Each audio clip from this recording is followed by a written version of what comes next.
অত্যন্ত সচেতনভাবে ব্যবহার করছে। তার কারণ যেটুকু মিছিল মিটিং হয় এদেরকেই দেখা যায়, বাকি তো সিপিএম খালি টিভির পর্দায় রয়েছে আর সোশ্যাল মিডিয়ায় যত বিপ্লব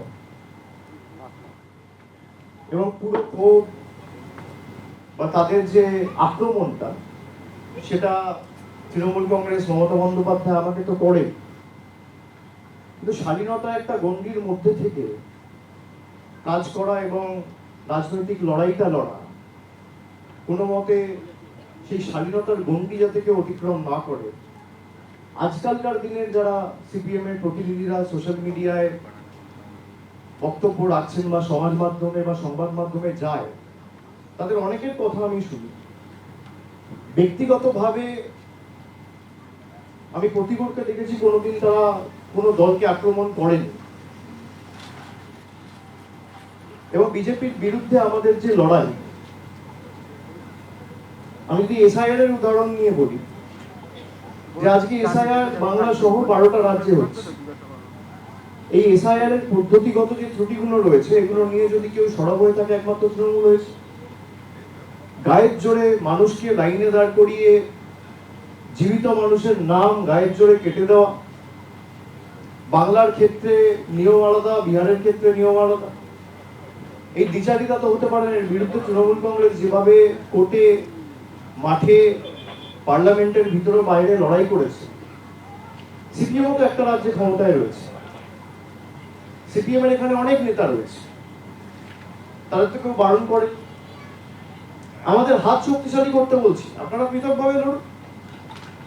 কেরালায় তো তৃণমূল নেই, কেরালায় তো সিপিএম আছে, সেখানে সিপিএম নেতাদের ভূমিকা কি? আজকে যারা লেফট আইডিওলজি, বামপন্থা আদর্শ নিয়ে কথা বলে, নিজেদের বামপন্থী বলে দাবি করে, সিপিএম এর আইডিওলজিটা কি? কোন আইডিওলজি বা কোন আদর্শের ভিত্তিতে বা বেসিসে আপনার পার্টির কোন আইডিওলজি আপনাকে সুযোগ দেয় বা আপনাকে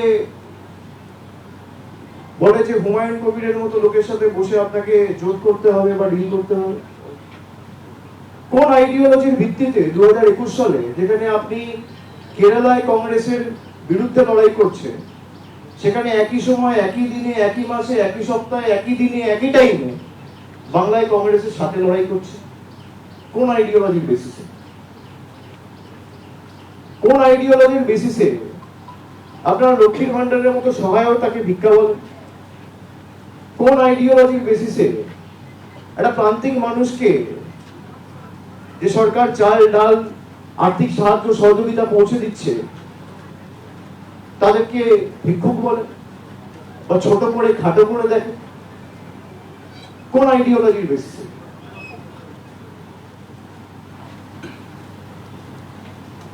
সিপিএম এর আইডিওলজি কি? অনেকে জিজ্ঞেস করে তৃণমূলের আইডিওলজি কি? আমাদের আইডিওলজি ওয়েলফেয়ারিজম। একটা প্রান্তিক মানুষকে সহযোগিতা, সাহায্যের হাত বাড়িয়ে দেওয়া, গ্রামের একদম প্রান্তিক এলাকায় যে দাঁড়িয়ে আছে সেও যেন পরিষেবা থেকে বঞ্চিত না হয়। মমতা ব্যানার্জি অপরাধ করেছেন, আমাদের সরকার অপরাধ করেছেন লক্ষ্মীর ভান্ডার দিয়ে, রাজ্যটাকে নাকি দেউলিয়া করে দিয়েছে। 34 বছর যারা ক্ষমতায় ছিল, ঋণের পরিসংখ্যান ছিল 2,04,000 কোটি টাকা, কাউকে তো ভাতাও দেননি, দুটো মাল্টি সুপার স্পেশালিটি হাসপাতাল করেননি, 4টে বিশ্ববিদ্যালয় করেননি। কোন আইডিওলজির বেসিসে আপনি কম্পিউটার বন্ধ করেন? আইডিওলজিটা কি আমি জানতে চাইছি। আমার আইডিওলজি, আমাদের দলের আইডিওলজি আমাদের বলে যে কোনো মানুষকে পরিষেবা পৌঁছে দেওয়া, আর্থিক সাহায্য হোক, যেটুকু আমাদের সামর্থ্য রয়েছে, সীমাবদ্ধ ক্ষমতা রয়েছে, তার বেসিসে যতটুকু আমরা পারবো আমরা মানুষের পাশে দাঁড়াবো। মমতা ব্যানার্জি সরকার দাঁড়িয়েছে, অর্থ সরাসরি মানুষের হাতে পৌঁছে দিয়েছে। আপনাদের গাত্রদাহ কেন? গায়ে জ্বালা কেন?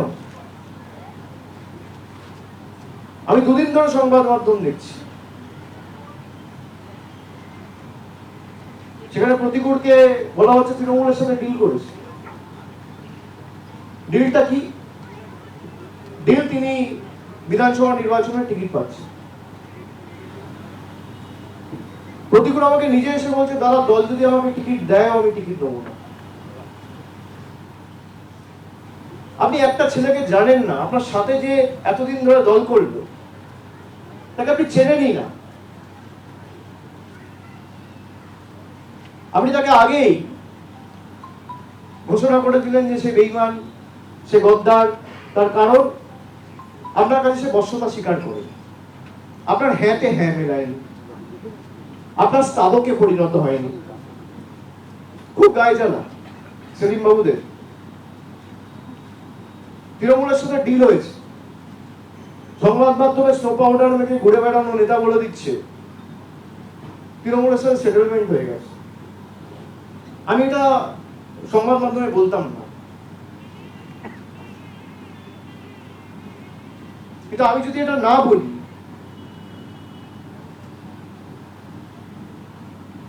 আমার এটা বিবেকে লাগবে যে আমি কিছু বলার আগে ও এসে আমাকে বলছে যে আমি বিধানসভা নির্বাচনে দাদা কোনো টিকিটের জন্য আসিনি, আমি দল টিকিট দিলেও নেব, আমি সংগঠনে কাজ করব। আজকালকার দিনে কজনকে পাওয়া যাবে যার রাজনীতিতে কোনো চাওয়া পাওয়া নেই? রাজনৈতিক কর্মী সমর্থক প্রত্যেক দলেরই থাকে, কিন্তু ভালো কর্মী আপনি কোথায় পাবেন? তৃণমূলেও যেমন ভালো খারাপ আছে, বিজেপিতেও ভালো খারাপ আছে, সিপিএমও আছে, সব দলেই থাকে। যাদের চাওয়া পাওয়ার কিছু নেই, মানুষের জন্য নিঃস্বার্থে কাজ করতে চায়, মানুষের জন্য সর্বক্ষণের কর্মী হয়ে কাজ করতে চায়, এর জন্য কারোর অবস্থানের প্রয়োজন হয়। সিপিএম এর জোনাল কমিটি, লোকাল কমিটি আর আলিমুদ্দিনে বসে থাকা নেতারা আমার সার্টিফিকেট দেবে, তারপর আমাকে বামপন্থী হিসেবে গণ্য করা হবে। কিন্তু একই জিনিস আমরা বলি, আমরা স্বামী বিবেকানন্দর হিন্দু ধর্মে বিশ্বাস করি, যোগী আদিত্যনাথের হিন্দু ধর্মে বিশ্বাস করি না। মমতা বন্দ্যোপাধ্যায়কে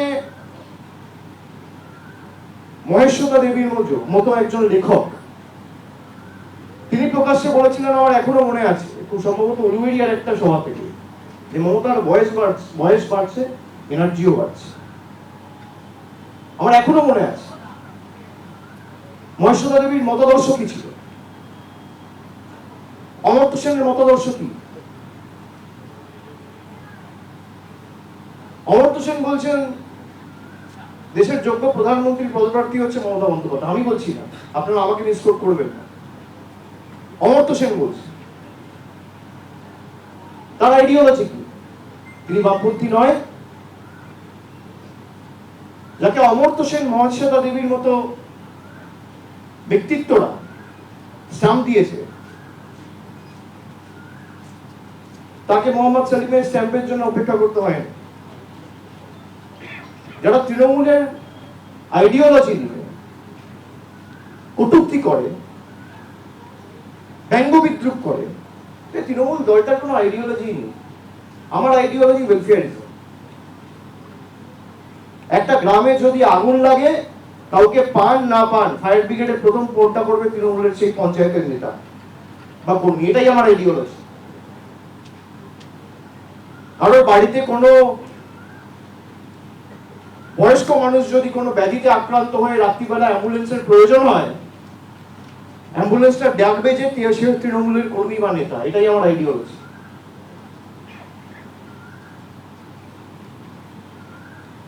লকডাউনের সময় যাতে কাউকে অভুক্ত অবস্থায় শুতে না হয়, আমরা কমিউনিটি কিচেন করে মানুষের বাড়িতে খাবার পৌঁছে দিয়েছি। মানুষের বাড়ির বাইরে গিয়ে কাউকে এসে লাইনে দাঁড়িয়ে খাবার নিতে হয়নি। এটা আমার আইডিওলজি। নারী ক্ষমতায়নের কথা অনেকে বলেছে, মানুষকে সে নারী ক্ষমতায়নের মডেলকে বাস্তবায়িত করেছেন মমতা বন্দ্যোপাধ্যায়। 1500 টাকা করে লক্ষ্মীর ভান্ডার মহিলাদের ব্যাংক অ্যাকাউন্টে সরাসরি ডিবিটি করে। এটা আমার আইডিওলজি। যুবশ্রী করেছেন তিনি। আমরা তো জিজ্ঞেস করছি না কে বিজেপি করে, কে সিপিএম করে। যারা মাধ্যমিক পাস করেছেন কিন্তু এখনো চাকরি পাননি, তাদেরকে সাহায্য করে সহযোগিতার হাত বাড়িয়ে দিয়েছে আমাদের সরকার, তার যাতে অসুবিধা না হয়। সে বলছে অনেকে বলছে 1500 টাকায় কিছু হয় না। আমি মানি 1500 টাকায় কিছু হয় না, কিন্তু তাকে যদি আগামী দিন 5টা জায়গায় ইন্টারভিউ দিতে হয়, তাকে মায়ের কাছে হাত পাততে হবে না, এই 1500 টাকা করে গাড়ি ভাড়া দিয়ে সে নিজের ইন্টারভিউটা নিজে দিতে পারবে। এটা আমার আইডিওলজি।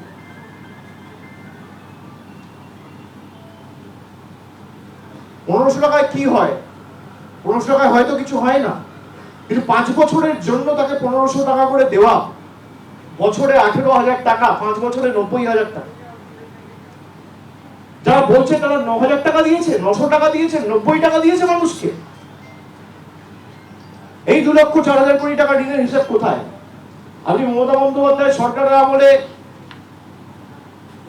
একাধিক উন্নয়নমূলক প্রকল্প, পরিকাঠামোগত উন্নয়ন, রাস্তাঘাট, আলো, জলের প্রকল্প, ইলেকট্রিফিকেশন, গ্রামে গ্রামে বিদ্যুৎ পরিষেবার মতো দেখেছেন? সিপিএম আমলে হয়েছে কি? প্রতিকূলত সিপিএম ক্ষমতা থেকে যাওয়ার পর কার্যত রাজনীতিতে আসার সুযোগ পেয়েছে।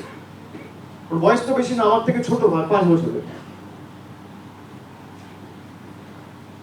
কিন্তু হঠাৎ করে বলে দেওয়া হলো ডিল করে নিস। ডিল কি?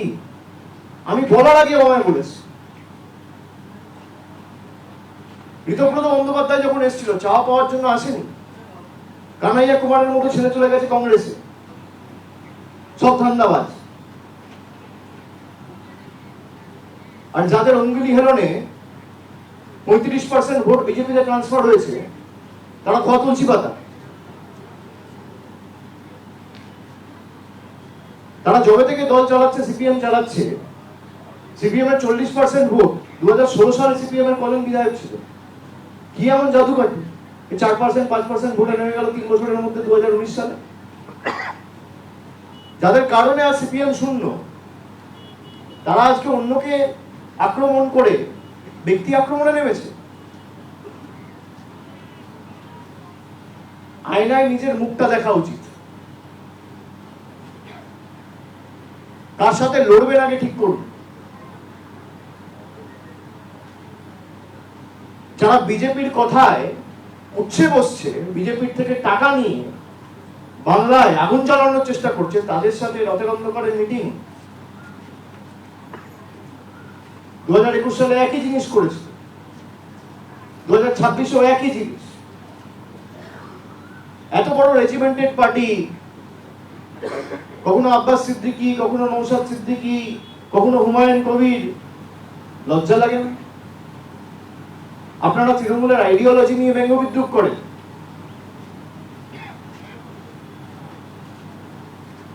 আপনারা বলেন আমরা মন্দির মসজিদের রাজনীতিতে বিশ্বাস করি না।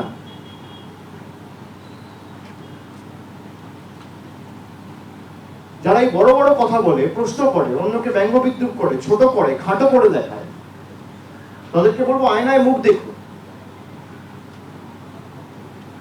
আর অন্য দলেরও যারা অনেক তরুণ প্রজন্মের প্রতিনিধিরা, যারা এক বুক আশা আকাঙ্ক্ষা স্বপ্ন নিয়ে রাজনীতিতে এসছেন, তাদেরকে বলবো তৃণমূলে আসুন।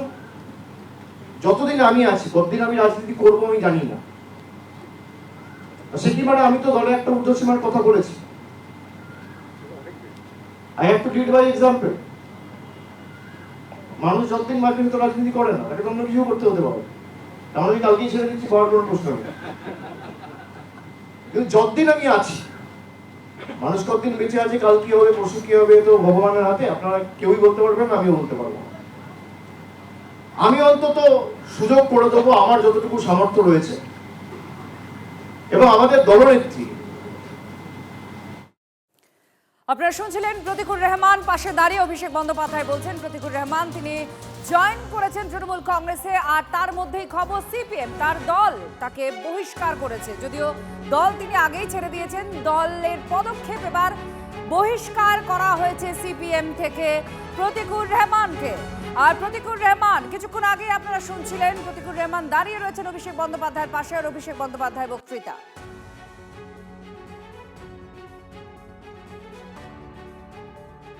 রাজ্য সম্পাদক মণ্ডলীর সিদ্ধান্ত প্রতিকুর রহমান শত্রু শিবিরে যোগ দেওয়ার জন্য এবং পার্টি বিরোধী কার্যকলাপে লিপ্ত থাকার জন্য তাকে আমরা বহিষ্কার করছি। এখন যে পথ বেছে নিয়েছে, মার্ক্সবাদী পথ ছেড়ে, সেখানে সে সেই পথে যারা পথিক তাদের মতো করে সাফল্যের শিখরে উঠুক, ভালো থাকুক, এই আশা করব। এবং a man is known by the company he keeps, so let him enjoy his new company. ভাষা দিবসের অনুষ্ঠানে মুখ্যমন্ত্রী মমতা বন্দ্যোপাধ্যায়। হতো মৃত্যুর আগের দিন দুদিন ধরে তিনি কারোর সাথে কথা বলছিলেন না, পুরো নীরবে নিঃশব্দে চলে যেতে চাইছিলেন। আমি গিয়ে ডাকলাম, আমাকে ডাক্তার নাসরা বলছেন উনি 48 ঘন্টা কথা বলছেন না, বৌদিও জানেন। আমি গিয়ে ডাকলাম, ও পতুলদা, পতুলদা, পতুলদা, আমি মমতা এসছি, আপনি ভালো হয়ে উঠুন। উনি চোখ খুললেন, মিরাকেল, চোখ খুললেন, তাকালেন, একটু দুঃখের হাসি হাসলেন। তারপর আমি বললাম, আপনাকে তো আরও গান গাইতে হবে। উনি আমাকে হাতটা দেখেই বলছে, আর পারবো না। তারপরের দিন তিনি প্রয়াত হলেন। কাজে এই দুঃখ কষ্ট নিয়েই তো আমাদের চলতে হয়। গতকাল আমরা হারিয়েছি বিশেষ সাহিত্যিক প্রয়াত মণিশঙ্কর মুখোপাধ্যায়কে, জনপ্রিয় সাহিত্যিক। তার অবদান অনেক বেশি। আমি তার পরিবারবর্গকে আমার সমবেদনা এবং তার স্মৃতির প্রতি শ্রদ্ধার্ঘ্য নিবেদন করছি। আমাদের মধ্যে যেমন আজকে রাজবংশী সমাজ থেকে অনন্ত মহারাজ এসেছিলেন, তেমনি বাউরি সম্প্রদায় বলুন, বাগদি সম্প্রদায় বলুন, বাউল সমাজ বলুন, মতুয়া বলুন, হিন্দিভাষী বলুন, উর্দুভাষী বলুন, পাঞ্জাবি ভাষা বলুন, নেপালি ভাষা বলুন, সমগ্র ভাষাকে নিয়ে ভাষার একটা ঐক্যতান আজকের এই ভাষা সমাবেশে ভাষার গীতবিতানে আমরা মিলিত হয়েছি। আমার এখানে সুভাদা, শ্রীজাত, শিপ্রা বৌদি, স্টার জলসার সুমন্ত থেকে শুরু করে, আমি জিটিভির থেকে শুরু করে, আমি জয়দা, আবুল বাসার, লীনাদি, আমাদের সকলের শ্রদ্ধেয় গণেশ হালুই, তিনি যে এসে উপস্থিত হতে পেরেছেন এর জন্য আমরা তার কাছে খুব কৃতজ্ঞ। জয়দা কিছু স্নেহচ্ছলে, বৌদি বসে আছেন সামনে, কিছু কথা বললেন, ব্যথার কথা, মনের কথা, হৃদয়ের কথা, এবং কবিতাও বললেন। জয়দাকে আমরা সকলে খুব ভালোবাসি, খুব শ্রদ্ধা করি। আমি তাকেও আমাদের শ্রদ্ধার্ঘ্য নিবেদন করছি।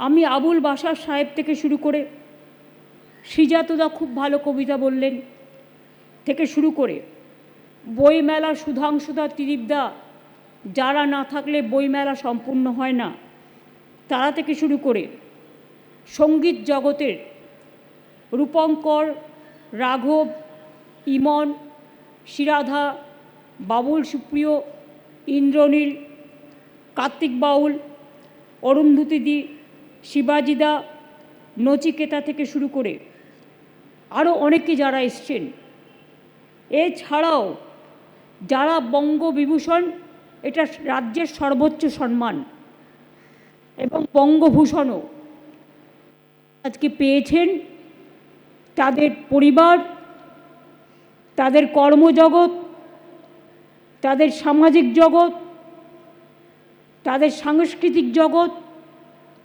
তাদের সকলকেই তাদের অবদানের জন্য আমরা তাদের কৃতজ্ঞতা জানাই।